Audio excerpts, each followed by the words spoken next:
This is Tibet in the 1930s, a beautiful isolated land high up in the mountains of the Himalayas. Surrounded by the empires of Britain and China, and yet still almost completely untouched by the outside world. Tibet is now most famous for its leader, the Dalai Lama, who was forced into exile nearly 50 years ago.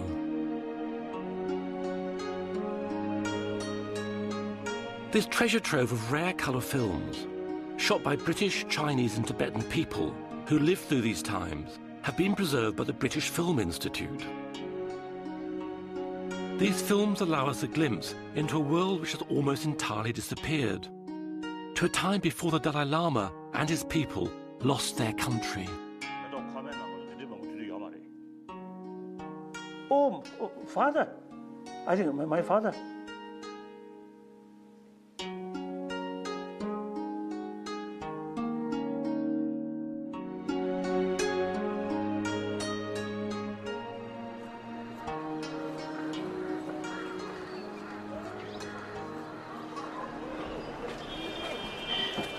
It's now impossible to tell the story of Tibet in Tibet because since the Chinese invasion of 1950, it's become a criminal offence to even discuss Tibetan independence in territory controlled by China.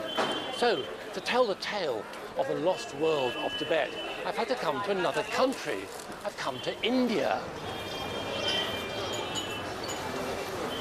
The Dalai Lama escaped here in 1959 and, along with a Tibetan government in exile, is based here in the Cloud Ganj.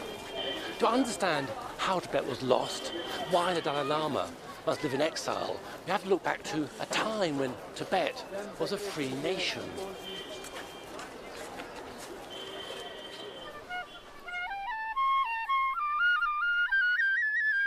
This is Lhasa, the capital of Tibet, in the early 1940s. This film is of the main shopping street, known as the Barkhor. Despite being shot in the 20th century, it looks medieval. Hardly surprising, given Tibet's location. It was almost impossible to reach, so it remained frozen in time.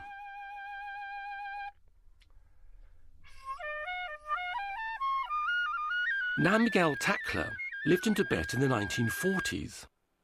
We had the huge mountains surrounding Tibet. And then we were inside this mountain, isolated. And we had the big Russia, China, Britain around us. And it was the policy to be kept, this country to be kept a buffer state, a sort of a zone where the big powers will not meet. And it was, we lived in the 20th century, we maybe have lived like we were in the 16th century. Tibetan society was both feudal and deeply religious. Buddhism had a profound effect in shaping its culture and traditions.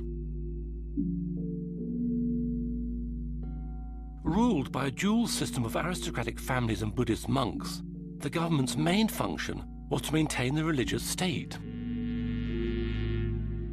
Tibet's feudal structure meant that most of the population lived in poverty. Any attempts to modernize or invite foreign influence were resisted by the conservative and profoundly religious outlook.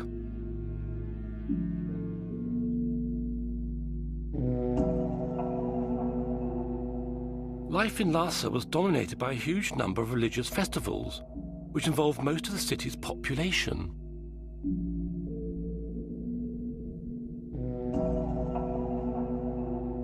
"68 days of the year were taken up with festivals.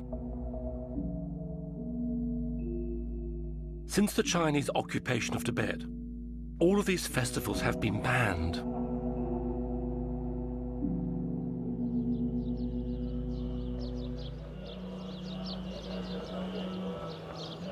Even though life for exiled Tibetans has changed enormously since the Chinese invasion, Tibetan society is still deeply religious, and Buddhism is central to its culture. Tibetan prayer flags still hang in holy places. Each time the wind blows, the prayers that are written on them are released into the universe. Their colors are symbolic. They represent water, fire, earth, and air. Buddhism arrived in Tibet in the 7th century AD, about 1,000 years after it started in northern India. Focusing on spiritual development, all Buddhists believe that the road to enlightenment lies through the practice, the development of morality, meditation, and wisdom. At the time these films were made, monks made up 20% of the male Tibetan population. Every Tibetan family, rich or poor, sent their youngest son to a monastery as a spiritual and religious duty. Because monks had a high social status, poor families gave up their boys in the certain knowledge they would be looked after financially for life. These boys would just have arrived at the monastery. Even though in theory they could give up being a monk if they wanted, they'd expect to stay there for the rest of their lives. The present Dalai Lama, who is the 14th, was found while he was still a small child. In a tradition that dates back to the 17th century, the Dalai Lama, or Ocean of Wisdom, is both the spiritual and secular leader of Tibet. All Buddhists believe in rebirth and reincarnation, but for Tibetan Buddhists, the man they call His Holiness, the Dalai Lama, is very special indeed. Some see him as a man-god. All believe he's a reincarnation of all 13 previous Dalai Lamas, and he's a bodhisattva of compassion, an enlightened being who's chosen rebirth as a human being so he can be on this world to help others. When the 13th Dalai Lama died, his reincarnation, a 3-year-old boy called Tenzin Gyatso, was found some 600 miles from the capital in Amdo, a province in the far northeast. While the Western world was at war, the family made the long journey to the capital, Lhasa. The 14th Dalai Lama arrived in October 1940. By now he was 5 years old. He was accompanied by his father and mother and 2 elder brothers, Lobsang Samten and Gyalo Thondup. Oh, father. I think my father. Father, yes. Oh, my mother. Oh, this is elder brother, whom I bully.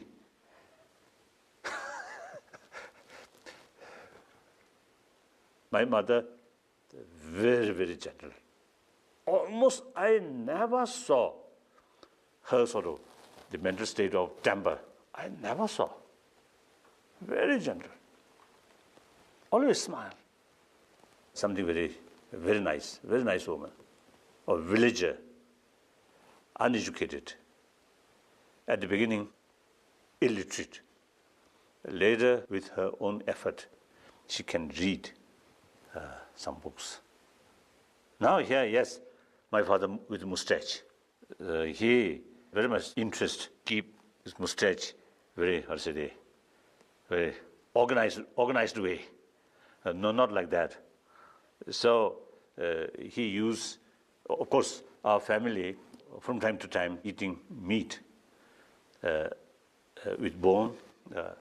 So every time from the bone, there is something, what called marrow or something. Oh. So see, he usually used to put on his mustache, then do like that.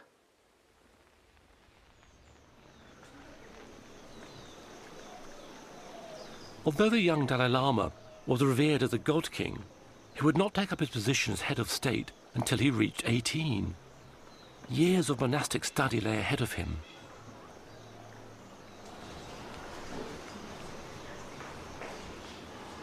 Buddhism involves training, transforming the mind so as to have a full understanding of the true nature of existence, to gain happiness and ultimately to achieve spiritual enlightenment.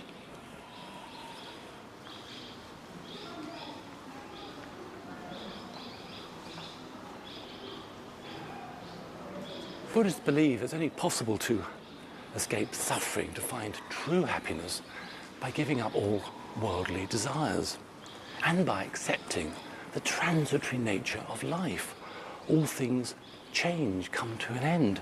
Don't try and hang on to things. Also, one has to understand that all one's actions, one's karma, have consequences for good or for ill. If you do good things, then you get merit and, I suppose, hurtle towards your own enlightenment. But more to the point, do good things and the world benefits. You put positive energy out into the world.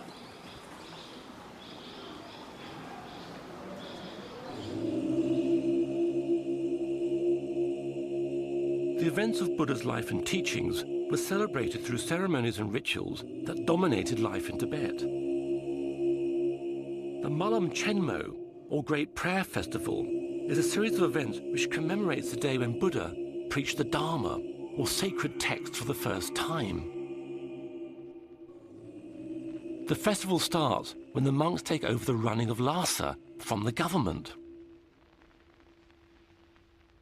The proctors of the Drepan monastery arrive carrying heavy silver maces to demand that power is handed over to them by the Kashag, or parliament. Their attendants ceremonially throw down the whips of the city magistrates and bow to the proctors to formalize the handover.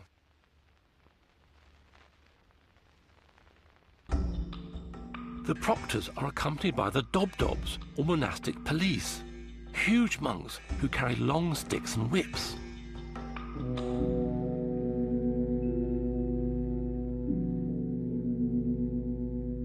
Wearing padded robes, their job is to intimidate and control the crowd of 20,000 monks who flood the city for the festival.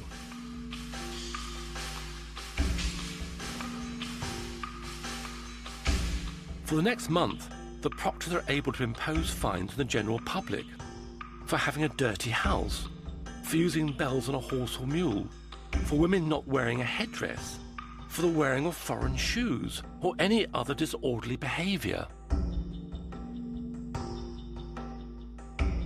Gifts of money and food were handed out. While the event was mostly funded by the government, there were contributions from the British and Chinese trade missions based in Lhasa. At this time, the Chinese were happy to support religious events. The Tibetan government was dominated by a group of aristocratic families. There were about 200 families who made up the civil service, and each of them had to provide a son to serve as an official. Within the aristocracy, there were 30 higher status families who had the most senior positions. Namgyal is from one of these families, the Sarongs. Oh, that's our house, the house I was born in, the Sarong house. And that's my aunt, Kukula, and that's my mother. They're really modeling away. It seems quite strange that they are modeling, because we never even heard of this in Tibet, nor did anybody do that, you know. It seems quite strange. I'm sure Auntie Kukula must have arranged this. And I don't know who took the picture, but it's very beautiful, very beautiful.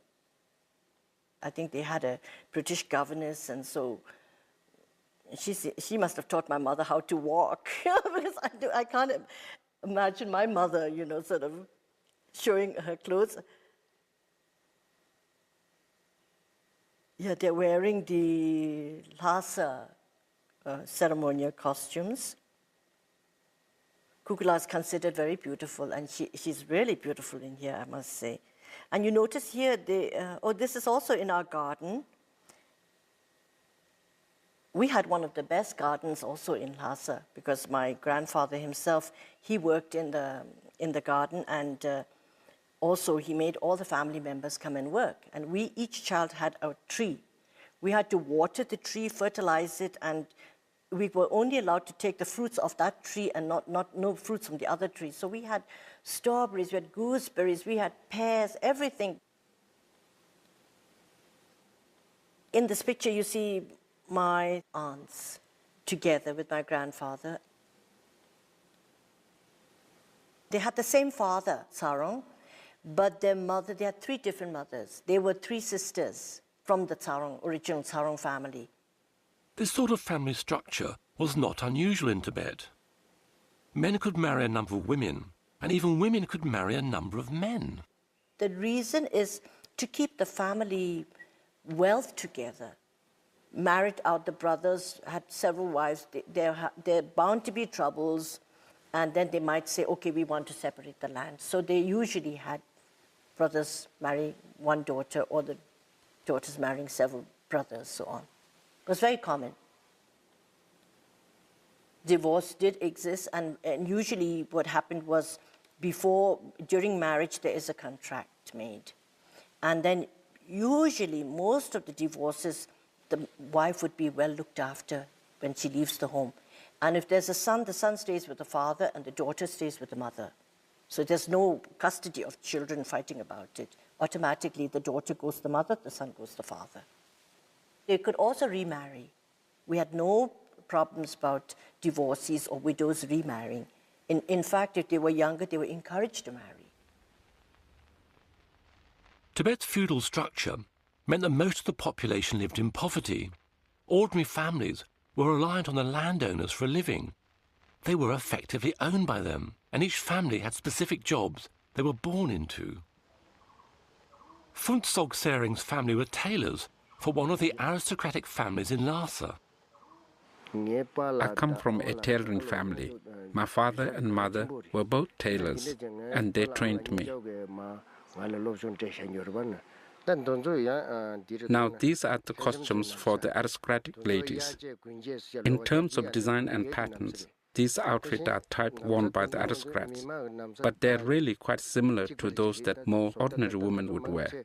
There was summer and winter wear, and these outfits are for the winter. These are definitely winter wear. You can tell by the length of the sleeves. When it comes to making these costumes, we did everything by hand. In those days, we didn't have sewing machines in Tibet. But for a tailor like me, it would take about 2 days. That's right, I could complete something like that in about 2 days.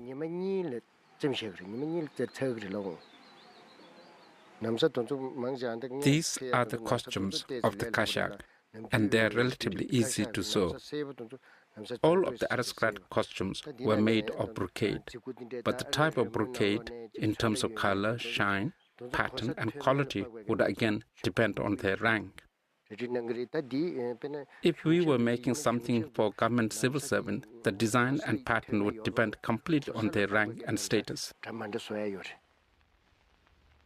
Shuo Lobsang Darji was a junior rank civil servant in the early 1950s. The higher ranked officials had a huge number of costumes they had to wear, while the lower ranks had far fewer. One of the original ancient costumes that was traditionally worn on official occasions is called the Galu costume.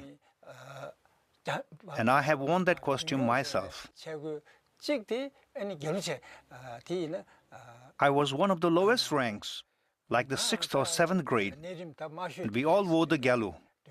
It was the same color for everyone. But for day-to-day wear, I wore the native Nambu outfit, which was made of black or brown woolen cloth. A unique feature of the costume was the yellow hat called a bokto, which was worn by every grade of civil servant.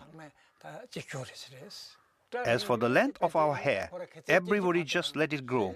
Some had it down to their waists, some a bit shorter. You let it grow to its natural length and you never get it cut. I used to have hair down to here in those days. It was very long and very thick. The top knot or pajok were very fiddly to do. They would take ages, but once you got used to it, you could do it yourself. If you were in a hurry, you would need help, especially with the braiding. So you would teach your wife how to do it, and she would help you. Later, you could call in a professional hairdresser who specialized in braiding, and they were very skilled and therefore quicker. Most men and women had long hair. Of course, the monks didn't, because they had to have their heads shaved. Everybody else grew their hair long.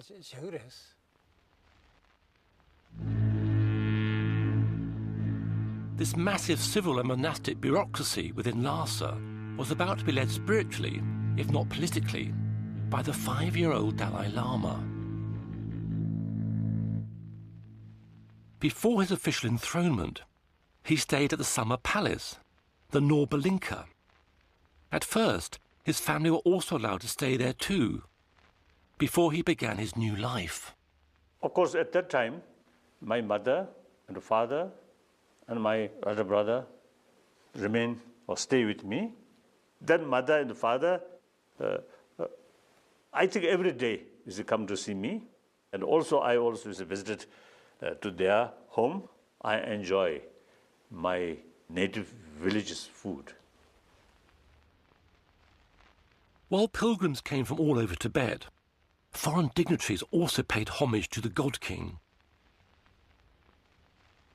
The British political officer in nearby Sikkim brought a movie camera with him and managed to get this first ever moving picture of the Dalai Lama.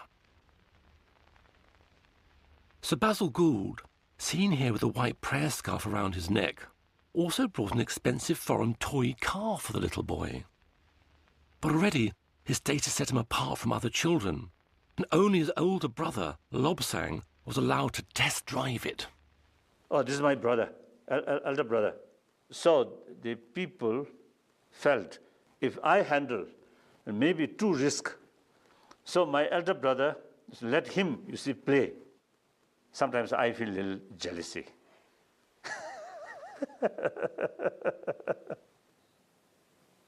Somebody's in the car. I wonder if that is my husband. It's him. Namgyal married the Dalai Lama's older brother, Lobsang, in 1962. There's Lobsang on the horse now. I see him. Lobsang's so serious. I can't believe it. He looks so serious in there. He's not a serious person, but in there he looks so serious. Now that is a very nice picture, yes, of Lobsang's father with his mother going in front of him. One wonderful thing about my mother-in-law, which I really admire, is she loved wearing her own simple jewelry and dresses. She was a wonderful person, very simple, and from a small village, but she was sort of always so kind to everybody. If somebody, a beggar, came to the home and asked for something, she'll ask the cook to please feed the person, whoever it was. And she was really kind to everybody. Wonderful person.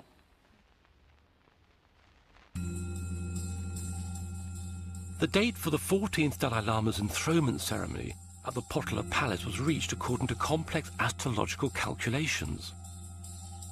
The distance between the Norbalinka Palace and the Potala is only a few miles. The Dalai Lama will be accompanied on this short journey by the whole of his monastic and civil retinue. The 13-story Potala was originally built in the 7th century. It's a quarter of a mile long with over 1,000 rooms. It was the winter residence of the Dalai Lama, a centre for religious worship and training, as well as housing Tibet's government and huge civil service.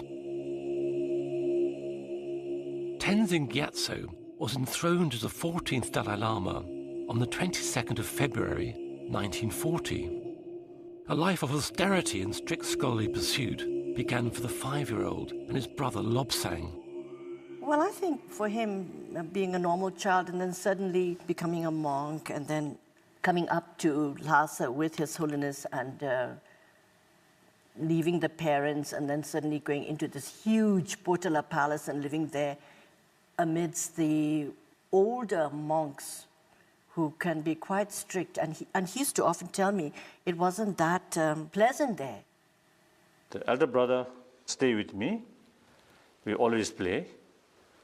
And sometimes I bully on him, although he's older than me. He used to talk about His Holiness being quite naughty and mischievous. And then when he was naughty, his tutors used to frighten Lobsang. And then he said, then His Holiness, he used to get into a lot of very nice games, running around, and then feeding the birds outside on the roofs. That was the greatest fun. Here were these two little boys with the older attendants and huge dark rooms, and it was very frightening for them. And I mean, coming from a village where you had a lot of running around, freedom, and then suddenly you are put there, it must have been quite intimidating for him. So then I think once a month, my mother came. So when my mother came, I feel very happy. Then my mother about depart, I feel little uncomfortable, little sad.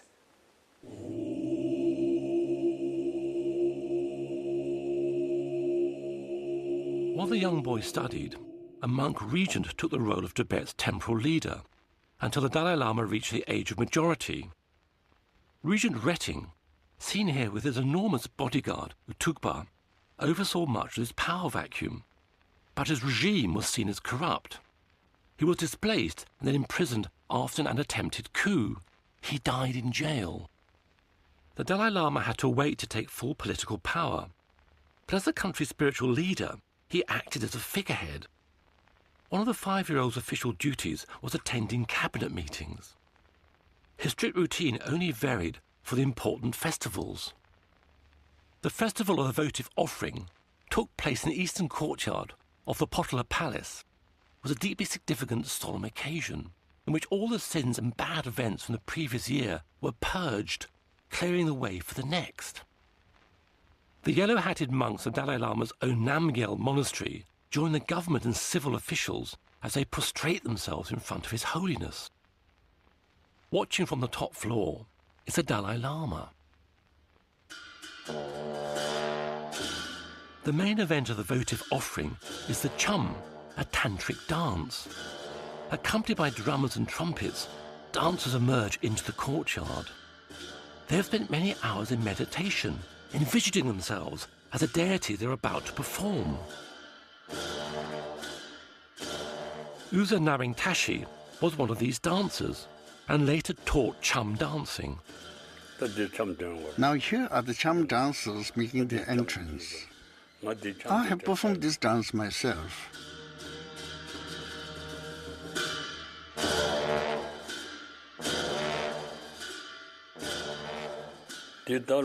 This is performed on the last day of the Tibetan calendar year. As the New Year is approaching, it's performed as an auspicious ritual to make sure that during the following year there is enough rain when we need it, that no misfortunes happen, that we are protected from any negative forces, and that there is peace in the world. That's why we perform the cham dance.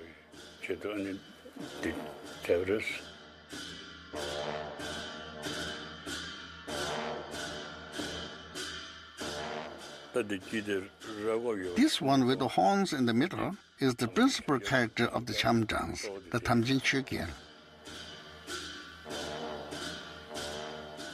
Ringed around him are 22 black hat dancers and 16 masked dancers.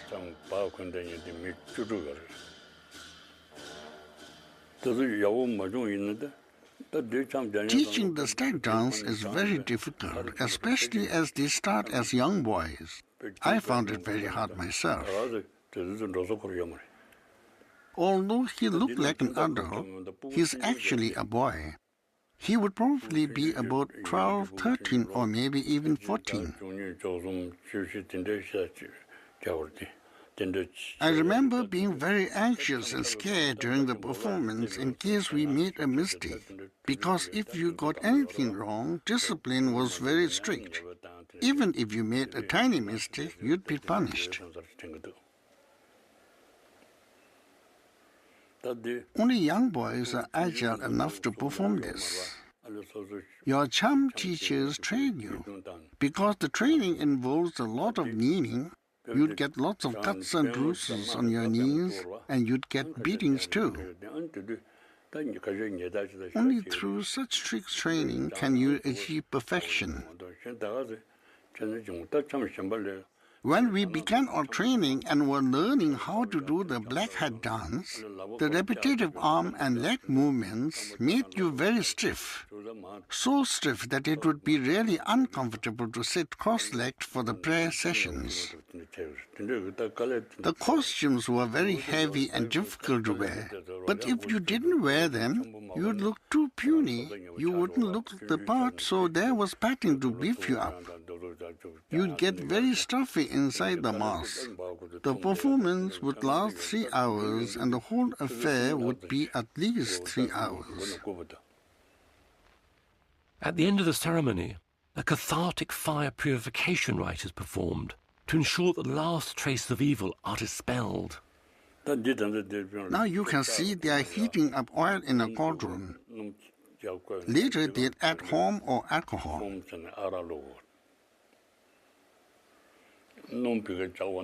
In this ritual, you fill a human skull with alcohol, and then you pour it into the boiling oil.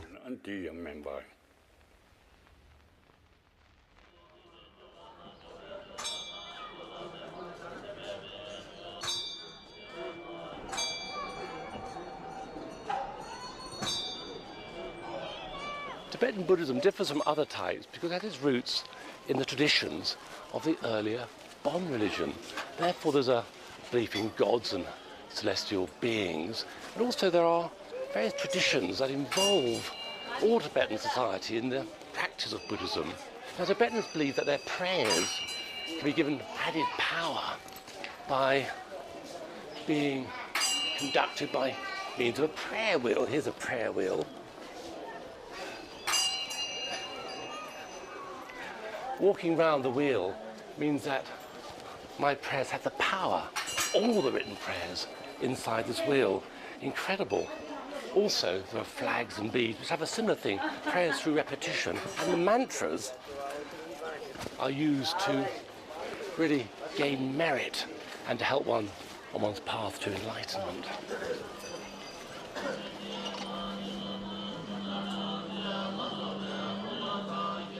Prayer wheels can contain up to a mile of written prayers. They are symbolically recited with every turn. Pilgrims earn merit and concentrate their minds on the mantras they're reciting as the wheel turns.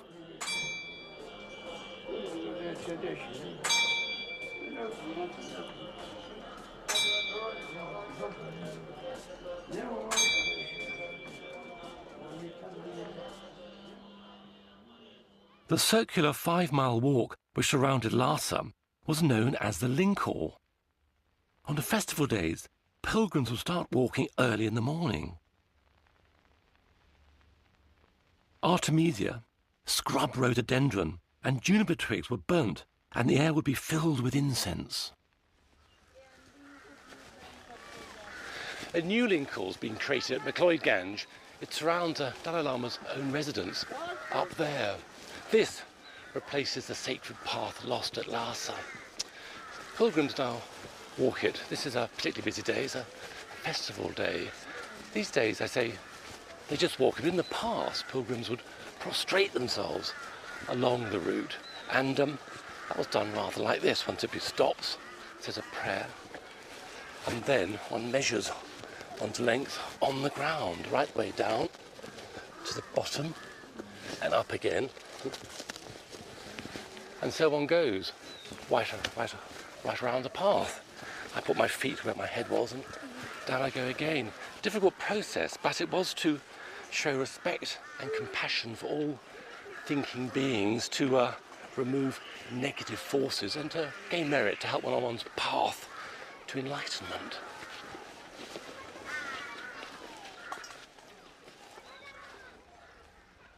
Jampa Chodron was a young nun living in Lhasa at the time.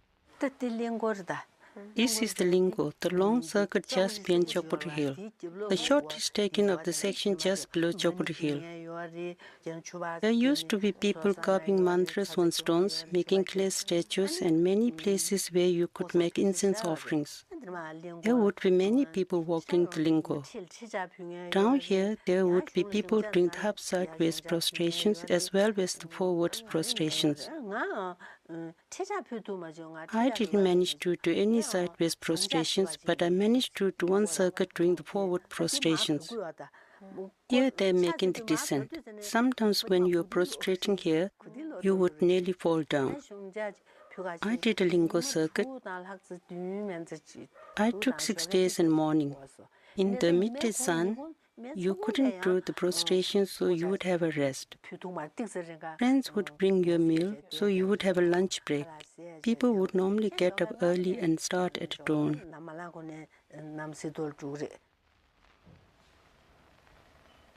Jampa Sultram and Tenzing Choni Tara also did the Lingkor circuit. When they used to do the old Lingkor circuit, it used to take about 2 hours. But during Buddhist festivals, people weren't satisfied with merely walking it. They would prostrate themselves all the way around. So, as we were talking about this yesterday, it turns out that we both happened to have done the full body length prostrations and made the full circuit. It would vary how long it would take to do the full body length prostrations, depending on the individual. The fast ones would do it in 3 to 4 days.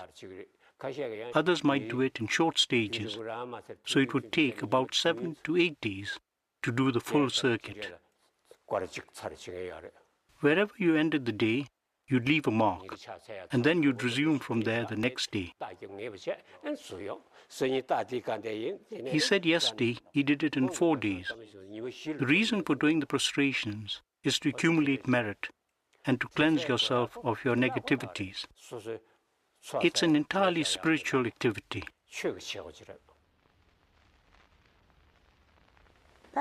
Now here are some pilgrims who have come from villages far away. They have come for the Malam festival. You can see that they are carrying their provisions in bags on their back. There were people coming from all different directions. Some would beg, some would offer prayers, and some would give alms to the beggars. One was free to do what one wished. You would give soup, tea, or money to earn merit. There is somebody ladling out some tsamba for the beggars.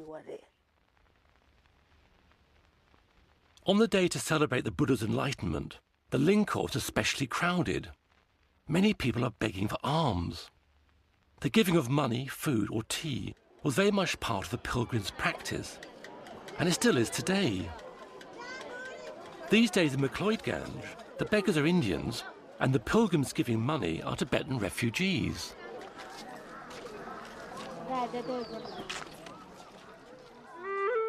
On festival days, the cabinet and senior civil officials also walked the Lingkor, but they would get very hot in their heavy ceremonial costumes, and so would stop off the British mission for a cup of tea.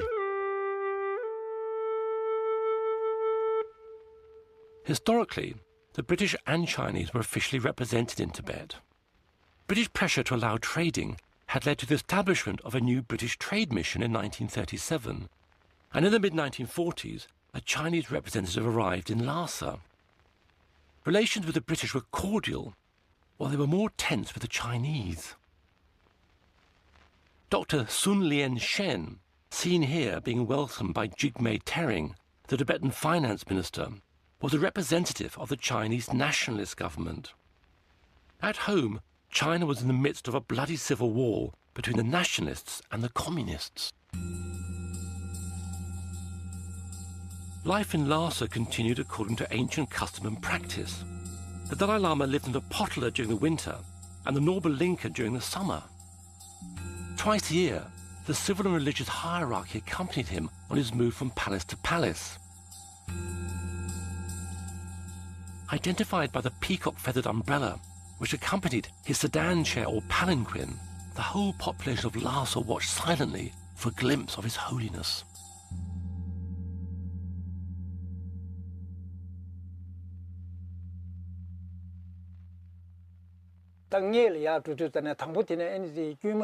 At the front of the procession, there would be the lower rank officials, and they would get higher and higher the nearer they got to His Holiness's palanquin.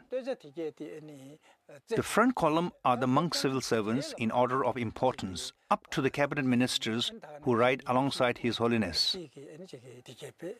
Behind the palanquin are his two personal tutors, and then his immediate family members. The lay civil officials bring up the rear at the end of the procession according to one's rank and position. It was the same protocol as when you would have an official audience with His Holiness. As a junior civil servant, my turn would come somewhere at the very end.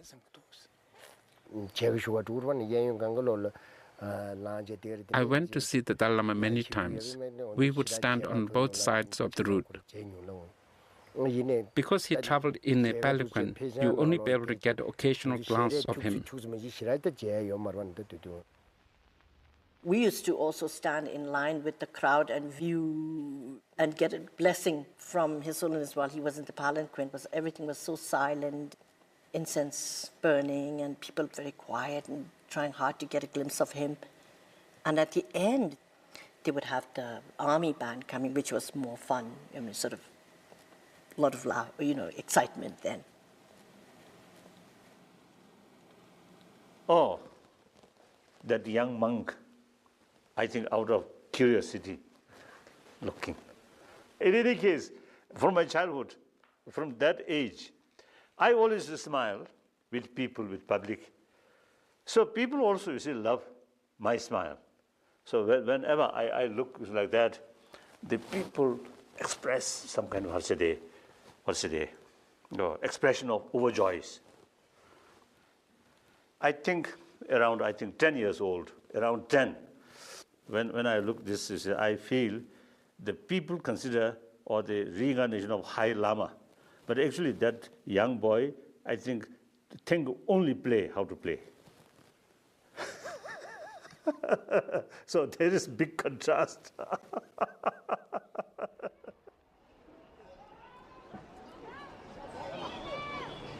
These days, there isn't quite the same spectacle when the Dalai Lama travels. Although lots of devotees turn out to see him, his bodyguards are now armed with walkie-talkies, and he travels in a modest, though bulletproof car.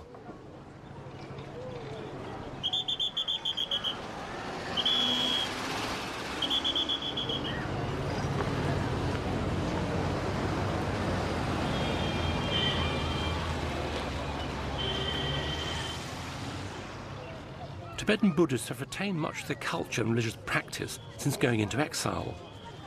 But life in Tibet before the Chinese occupation was significantly different in many ways.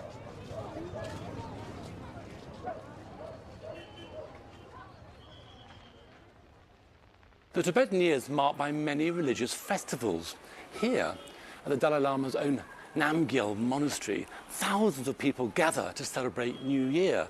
This takes place in late February, early March. But sadly, far fewer festivals are celebrated now than they were in Tibet. The King's New Year festival celebrates the Dalai Lama's position as the ruler of both church and state. The high officials wear robes whose design dates back to the 7th century, along with ancient ornaments of amber and coral, which had been traded along the Silk Route and had originally come from the Mediterranean. The turquoise charm boxes around their necks and the golden bar encased in turquoise, which reaches their waist, is so heavy it must be carried. The ordinary people of Lhasa gather at the foot of the potala to watch the sky dancing, a spectacle which a man scales a rope up to a tall wooden mast, stands precariously on a small platform, and then spins himself around. The performer is traditionally a man from one of the small villages in the region of Sang. It's done in retribution for their resistance to the rule of the 5th Dalai Lama. There's a saying in Sang, mothers don't die from illnesses, but from worry that their sons might be taken for the sky dance.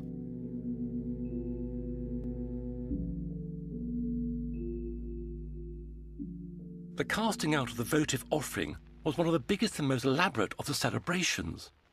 This ceremonial military maneuver was known as the coiling snake. With civil officials acting as marshals, 500 infantry in chain mail move in a zigzag formation, while another formation circles it.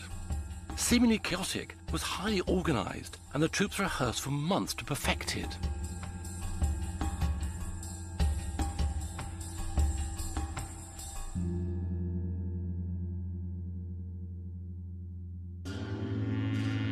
Hundreds of monks arrive, carrying green drums and cymbals.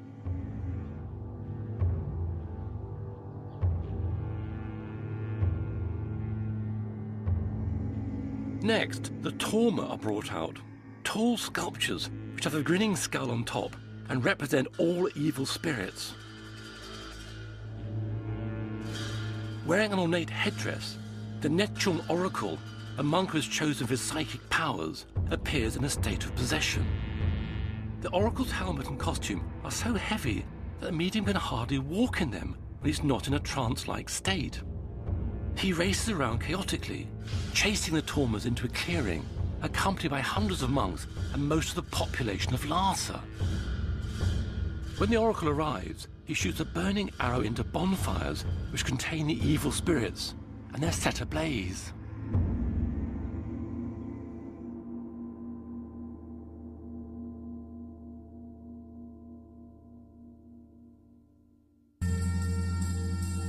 Many of the religious festivals had an additional civil or governmental element.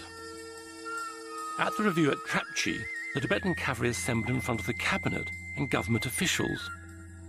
The cavalry wears chainmail, steel breastplates and helmets with peacock feathers on them. The standard bearers wear special helmets which have Allah inscribed on them in gold, thought to date back to 8th century contact with Arabs. They carry tall lances wrapped in painted banners, said to have been given by the army of Genghis Khan's grandson. The cabinet wears ornate robes. Their fur-trimmed hats have silk crowns with ornaments on top of coral, turquoise and gold. A government official, followed by 4 junior officials, makes his report to the cabinet, announcing the number of men and horses.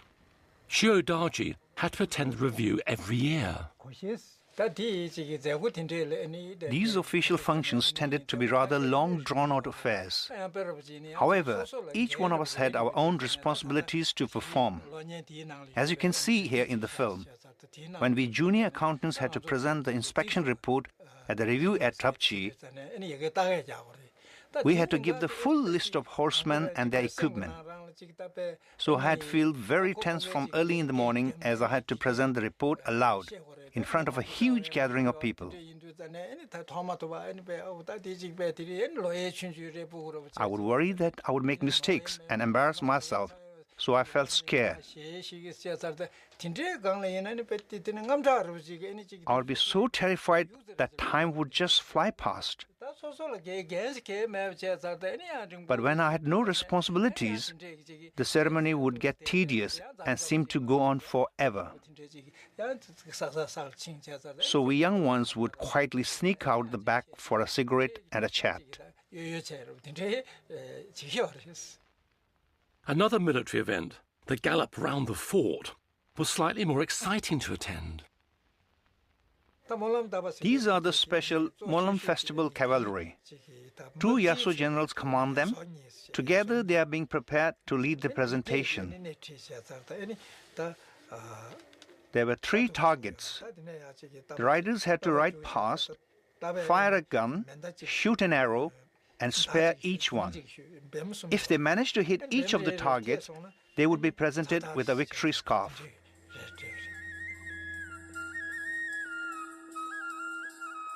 The targets are hung perilously close to the spectators' heads.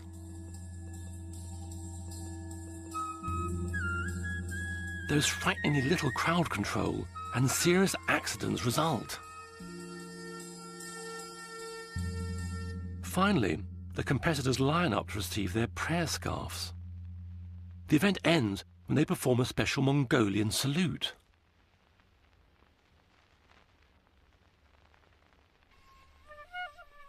Other pursuits were more gentle.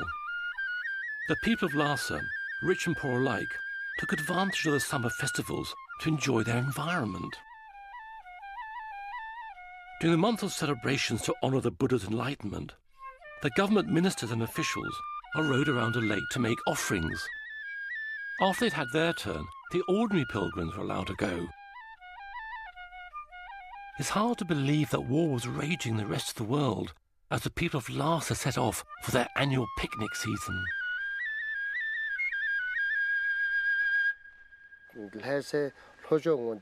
South of Lhasa, there were many parks.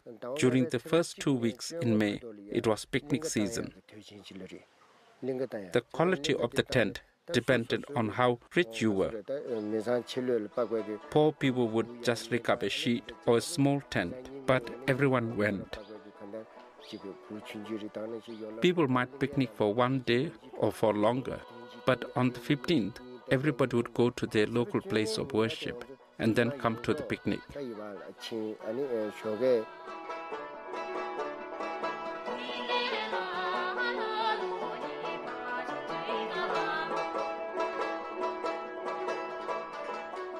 The nationalist Kuomintang government in China maintained its mission in Lhasa and even joined in with the Tibetan festivals.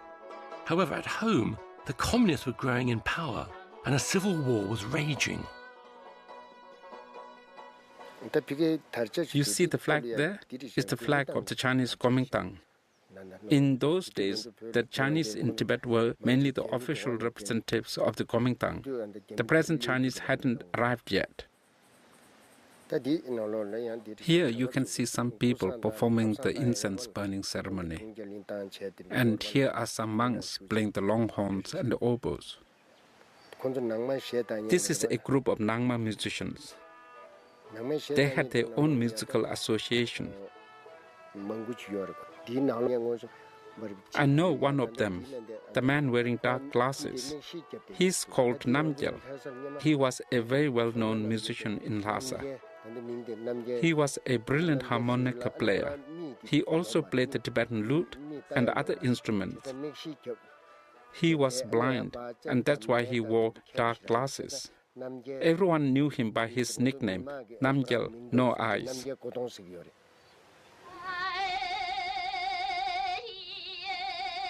Another important summer event, and one of the Dalai Lama's favourites, was the annual opera festival held at the Nobulinka Palace. During summer in Nobulinka, I think around July or August, on summer festival, the folk dance, and also every day the military performance. So like another child, I love the military the performance. They well organized, they are quite smart, like that.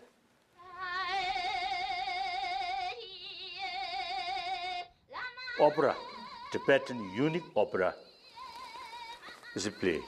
So during that period, I have no lesson, free, holiday.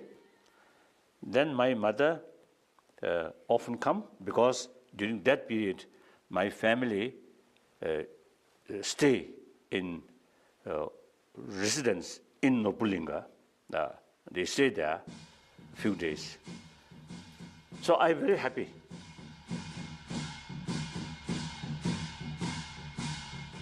Then after 5 days, festival finish. The next day, my lesson started. And same time, the 5th day evening, my mother depart. So I feel very, very sad. That's the child's sort of experience, like that.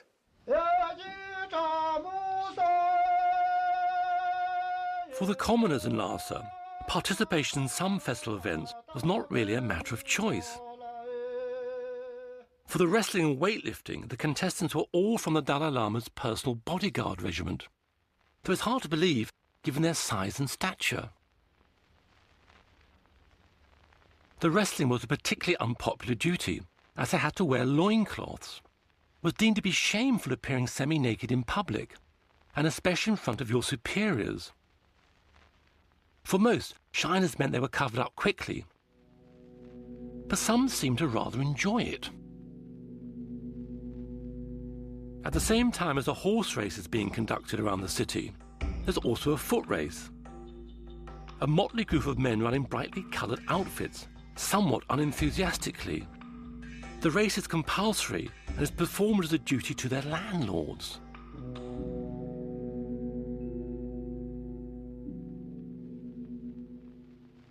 For the Tibetan aristocrats, there were lots of social events to attend at the British Mission, or Deki Linka. In true colonial style, tea was served and even darts were played. Summer was a period where everybody had a party to celebrate the summer and to be outdoors. This person playing the dart is my grandmother's youngest, one of the younger sisters, Delarapten, playing darts, yes. Now this looks like a party at the British legation or the British mission, Dikilinga, because it's a beautiful garden, and then the servant at the back, he's wearing the special costumes which the servants in the Sikkim royal family used to wear. So I think very much they wore this costume at the formal parties. And this looks very much like the senior, yes, it's the senior Mrs. Lalu. She was a very special lady. She was actually a nun, and she fell in love with a member of the 13th Dalai Lama's family. And anyhow, she was very kind, and she did everything in such a grand scale. And she used to visit once a year at our home.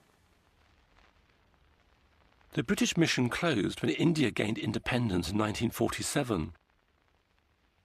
Tibet still had no status as an independent nation and was not recognized internationally.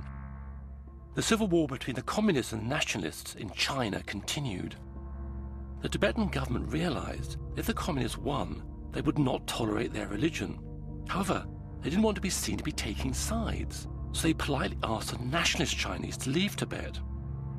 They were sent off with the utmost courtesy, with parties and free transport to the Indian border.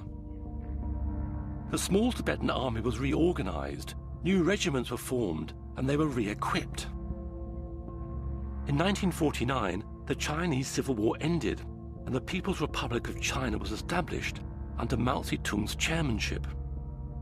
One of their first objectives was to bring Tibet back into what they called the motherland. On the 6th of October 1950, 40,000 Chinese soldiers of the People's Liberation Army invaded Tibet, and the small Tibetan army was quickly overwhelmed and forced to surrender. The issue of the invasion was raised with the United Nations, but nothing was done. Indeed, the international community did shamefully little to help Tibet in its plight. So the Tibetans had nothing to do but to negotiate with the Chinese. To do this, they needed a sole ruler. And so Dalai Lama, still with 2 years of training ahead of him, was rapidly giving the power to rule in Tibet. Incredible this, a 16-year-old boy was suddenly made the temporal and spiritual ruler of Tibet. The teenager acted quickly and sent delegations to Britain and America, but it was the height of the Cold War, and they refused to help.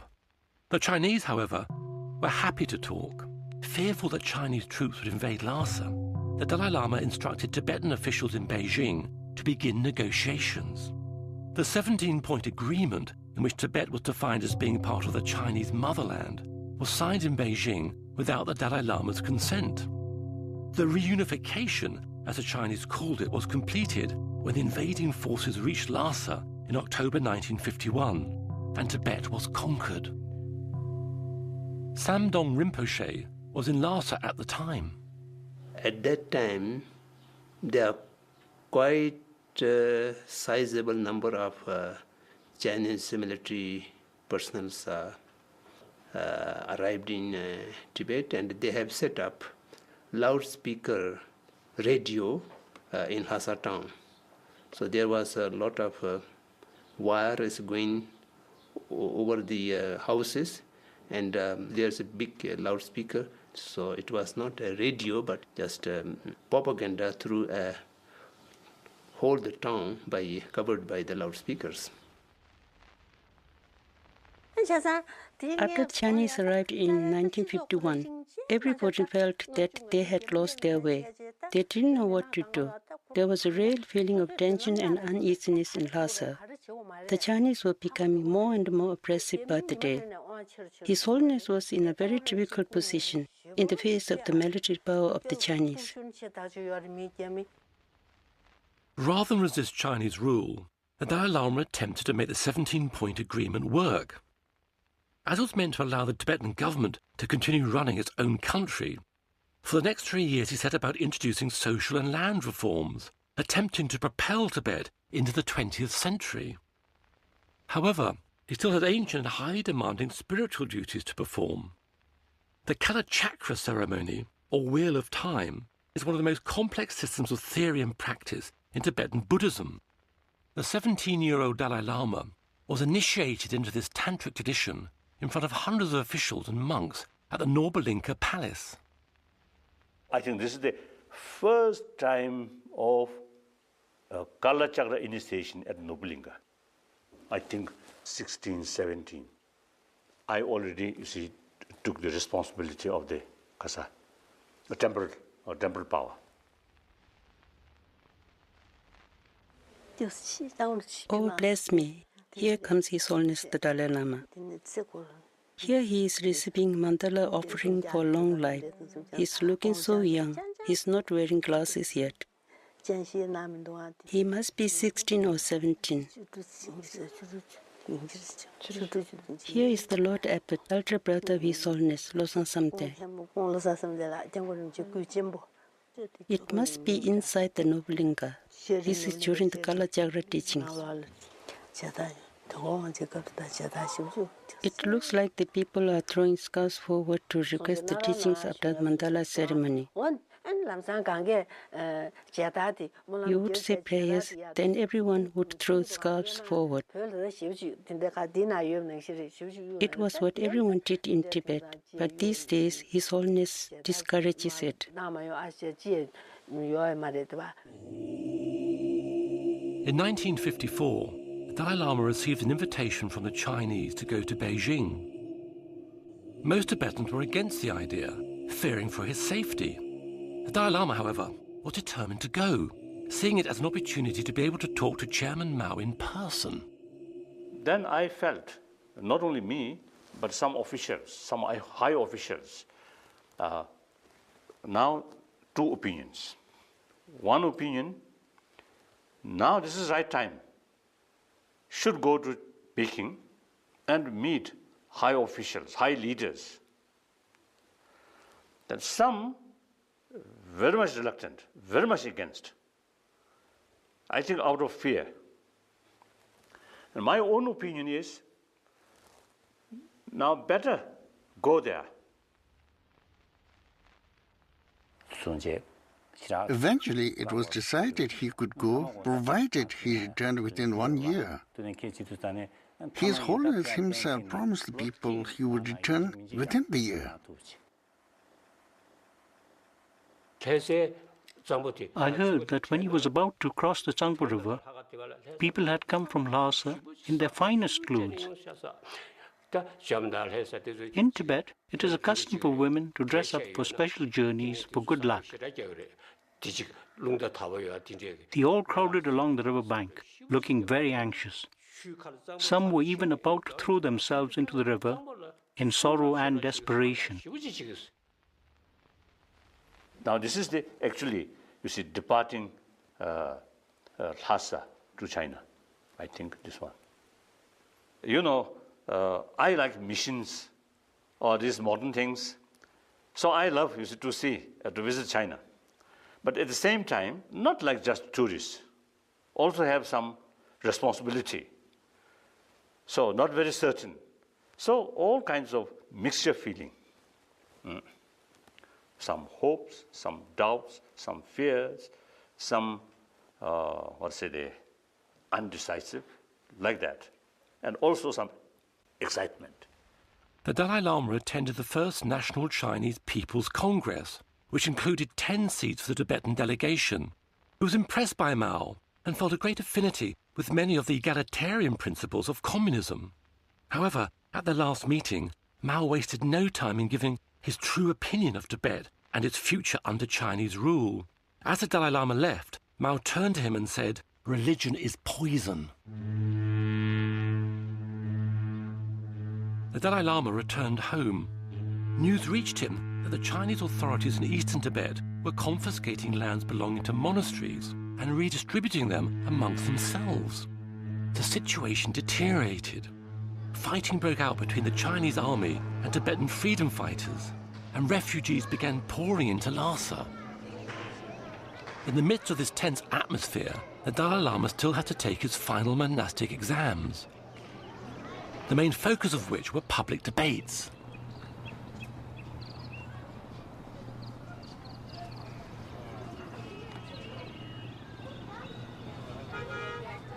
Debate is a rigorous discussion of Buddha's teachings. Everything is challenged.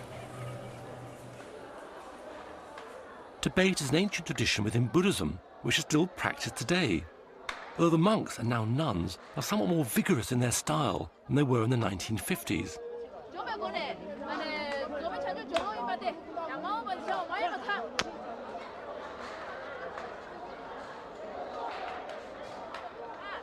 These monks are arguing over their personal interpretation of Buddhist texts.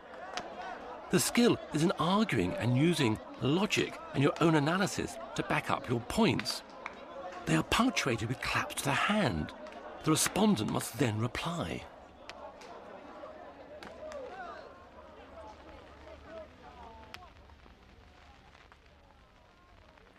The culmination of the Dalai Lama's 18 years of study was an examination for a doctorate in Buddhist philosophy.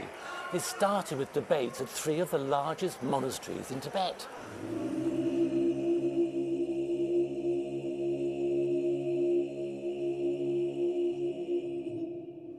Drepung Monastery had 10,000 resident monks. 8,000 of them were squeezed into the square to see the Dalai Lama as he arrived with his retinue to take his first exam.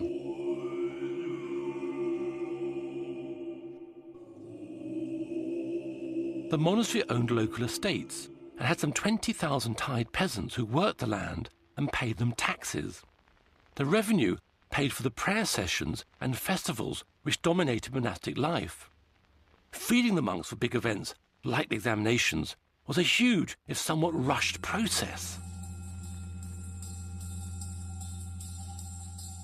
The young monks run down from the cookhouse carrying huge tubs of sampa for their brethren who are sitting in the square.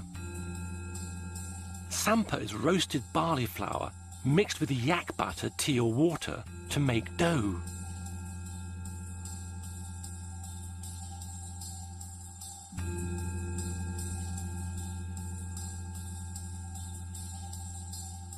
To celebrate His Holiness's presence, the monks are also given prayer scarves, tea and money.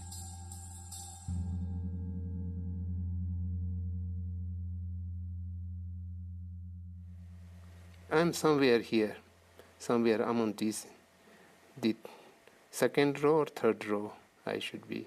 And this is a Goman side. These are the government officials.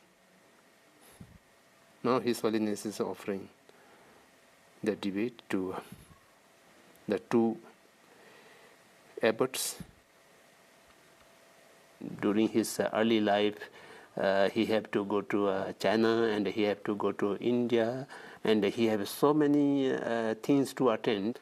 So then he did not have time to study. Oh, now this abbot, top scholar, Mongolian, and also when he asked question very rapidly. So a bit more nervous. So I have had little opportunity to think how to trick to him. One top scholar, you see, very rapidly, you see, putting question, then no time, is it? how to pretend or how to defend like that. So now this is my turn, debate. Of course, we have received a lot of teaching from His Holiness, and we know he is a very great scholar. But he was not joined in the monastic debate. We thought he may not be very sharp in the in the debate. But for the first time, we saw when he was examined by the abbots, he was brilliant and absolutely sharp, equal with those who are debating the monastery for lifetime. And the abbots find it quite difficult to debate with him.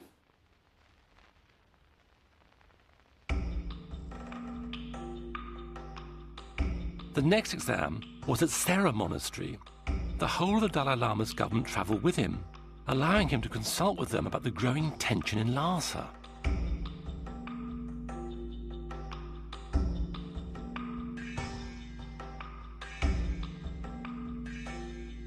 At the same time, he had to prepare for the next series of debates.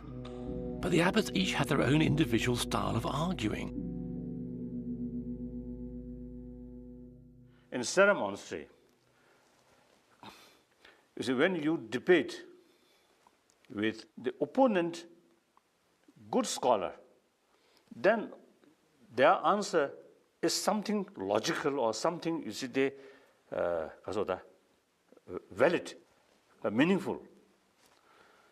In Sera Monastery, one abbot, not that much scholar, not that top. So you see, from my side, you see, the preparation, if answer come this way, yes, this is the way to argue. If this way, if answer has come this kind of answer, then yes, already prepared. And here's the answer, unexpected answer. So then my tutor noticed that, then he very kindly, stop, now finish. Okay. That's tremendous relief.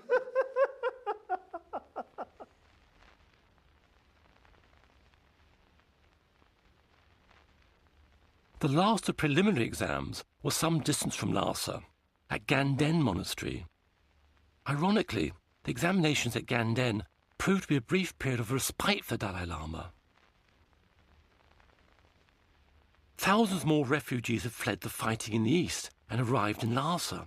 A huge number are now camped around the outskirts of the city. Tensions with the occupying Chinese, who'd been in Tibet for about 9 years, were high. There were food shortages in Lhasa and rumours about massacres in eastern Tibet, and also rumours about the destruction of sacred sites. Meanwhile, the Dalai Lama still had his final exam to take. The Dalai Lama returned to Lhasa and continued to prepare for his final exam. Amidst increasingly disturbing reports of Chinese atrocities, he attempted to concentrate on his studies. He took solace in Buddha's teachings that one's enemy is one's greatest teacher and to have compassion for all sentient beings.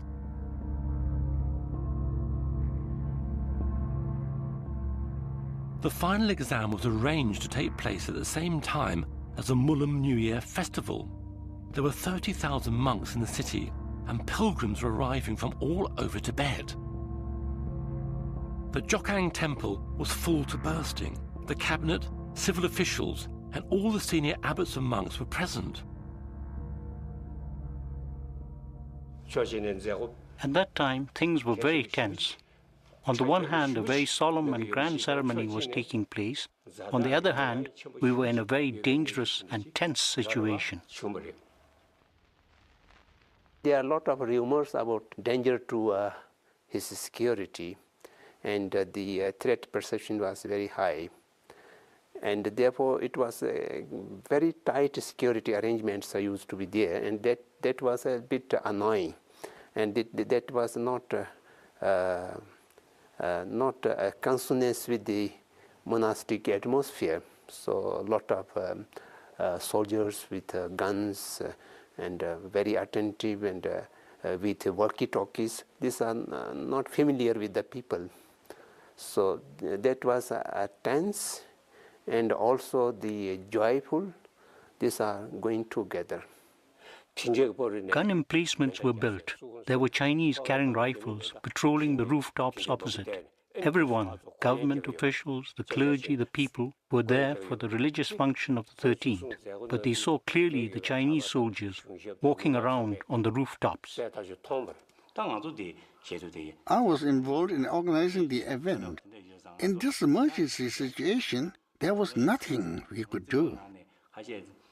We asked some of the Hmong officials to disguise themselves as ordinary people and mingle with the public and to act like spies. On the one hand, the ordinary people and the aristocrats were all dressed up in their finest. On the other, right next door, the Chinese were making elaborate military preparations, with soldiers carrying rifles as if they might attack at any moment. It was unbelievable that these two extraordinary situations could be happening at the same time. The position between the Chinese and the Tibetans was becoming irreconcilable. It was an incredible situation that was unfolding. If you had told an outsider, they wouldn't believe you. But that's how it was. One aspect, the whole atmosphere is so tense. Many people actually felt whether this big gathering can take place or not because of so much tense. But then everything go very smoothly. So everybody very happy. My final examination, successful. I think very successful. And also, I myself, from the corner of my mind, another thing is, now no more any lesson. The Dalai Lama returned to the Norbalinka with his full retinue, but this time he was accompanied by armed guards. Little did he know that this 1,000-year-old ceremonial procession through Lhasa would be his last. The Chinese Governor-General of Tibet invited Dalai Lama to see a dance troupe at the Chinese military headquarters. In the name of dispensing with formality, the Chinese requested that he attend with unarmed bodyguards. Worried that a refusal would worsen the fragile situation, the Dalai Lama accepted, but the news soon spread.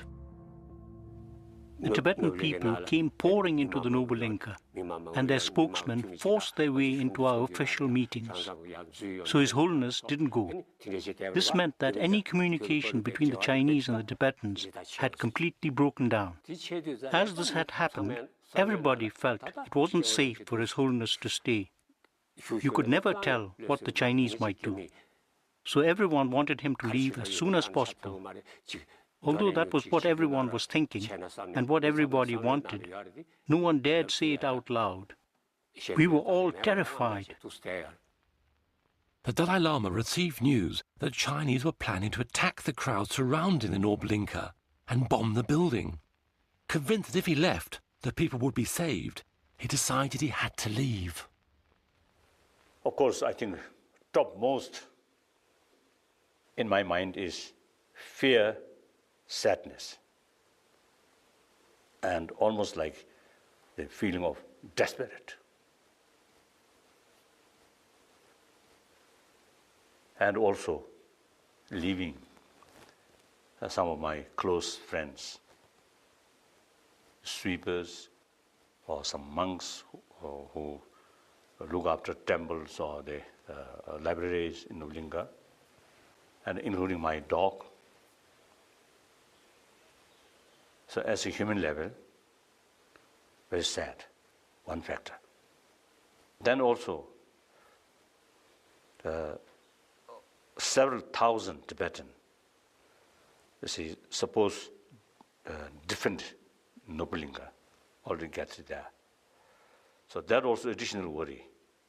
If something happens, then thousands of people will die. Then also, my own life, there is danger. One person's sort of future, but the future of Tibet also is related. So therefore, anxiety, fear, little doubt, hesitation, and sadness, all mixed, very much mixed. That night, the Dalai Lama escaped from the Norbalinka, disguised as a Tibetan soldier.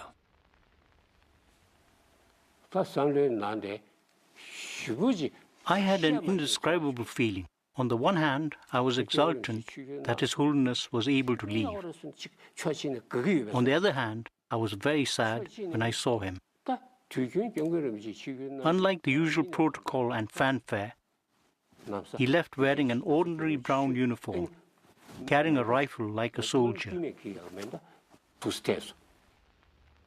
The next day, reached southern Tibet. Then fear of my life, then no longer.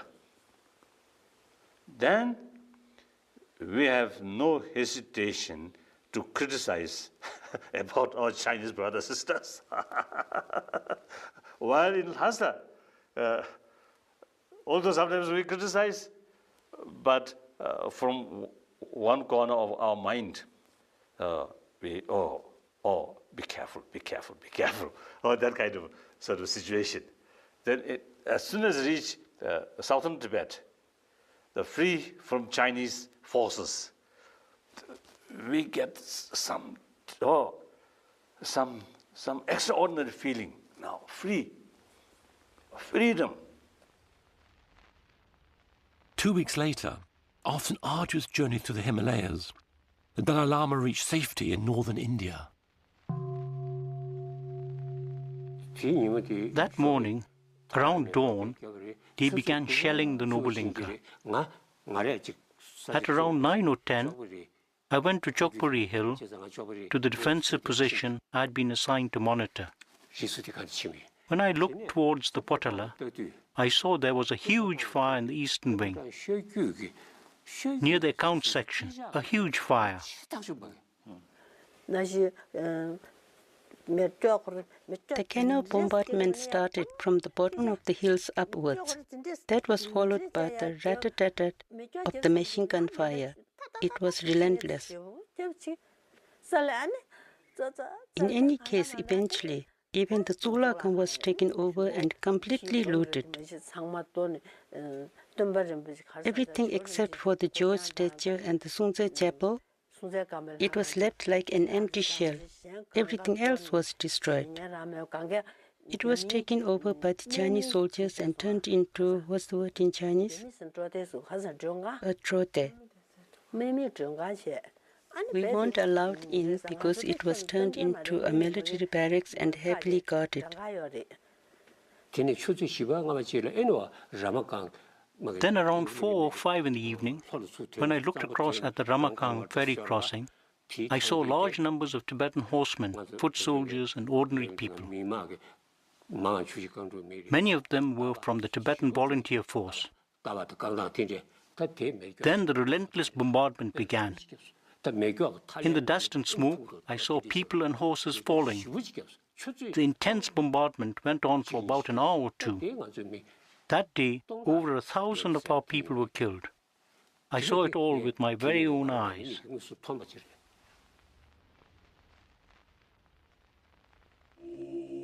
The Tibetan resistance, made up of freedom fighters and monks who had taken up arms for the first time in their lives, were no match for the Chinese army. They surrendered after 3 days. The Tibetan government was abolished, and the Chinese systematically began to destroy Tibetan society and its Buddhist culture and traditions. Monasteries were looted and scriptures burnt. Nuns and monks were forced to denounce their faith. They were also made to discard their robes and grow their hair. They were even forced to marry each other. Class resentment amongst the peasants over Tibet's feudal system was ruthlessly exploited. The government officials and aristocrats had their long hair shaved off, were imprisoned or forced to do menial jobs. They were subjected to public interrogation sessions, many resulting in death.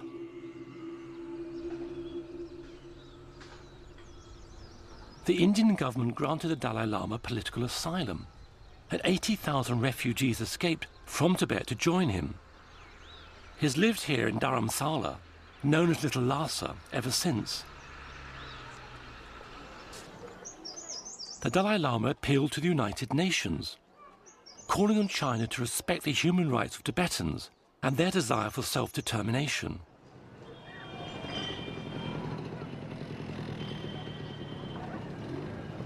Despite 3 resolutions adopted by the UN General Assembly, the fact that thousands of monasteries were destroyed and hundreds of thousands of Tibetans were imprisoned in labour camps, the international community refused to intervene. It's tragic that Tibetans have lost their homeland, and with no tangible international intervention. But coming here, looking around, one can see that despite everything, Tibetans retain their sense of national identity, their culture, and their pride.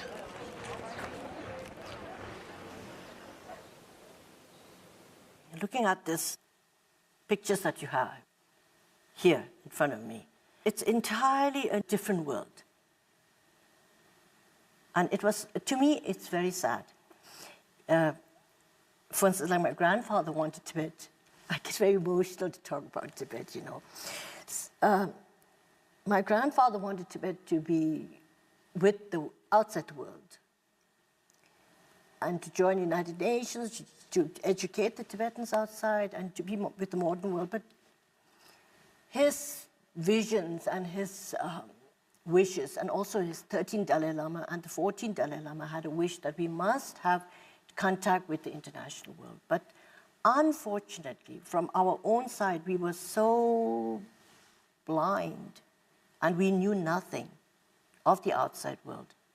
We were just so engrossed in our little pond, you know, so we knew nothing, what was happening to the world, what could happen, and so we lost our country.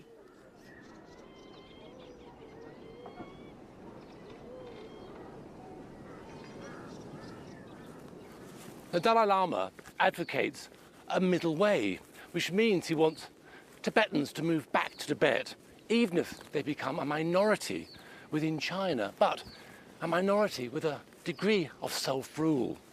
He remains determined that the dialogue between the Chinese and the Tibetans remains peaceful and positive.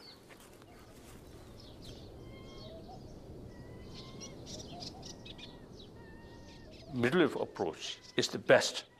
So present Chinese government policy regarding different minorities, particularly regarding Tibet, is not healthy or not good for long run. So kind of new opinions as a result of better awareness now coming. So therefore, basically, I'm hopeful. Thank you. Phuntsog Tsering escaped to India in 1959. He is now the Dalai Lama's personal tailor. Shuo Lobsang Darji spent 15 years in a Chinese prison in Lhasa. He escaped to India in 1985 and became the Chief Justice Commissioner for the Tibetan government in exile. Usha Nawang Tashi escaped to India in 1959. He retired as a chum teacher in 1990. The Venerable Jampa Sultram served 20 years in a Chinese prison in Lhasa. He escaped in 1980 and worked at Dalai Lama's private office. The Venerable Tenzin Chonyi Tara escaped from Tibet in 1959 and worked at Dalai Lama's private office until he retired in 2003. Jampa Chodin was forced to give up being a nun and marry a monk. She escaped to India in 1984. Professor Samdong Rinpoche escaped to India in 1959. He is now the Prime Minister of the Tibetan government in exile. Namgyal Takla left Tibet in 1956. She's lived in Switzerland, America, and now India, working for the Tibetan government in exile.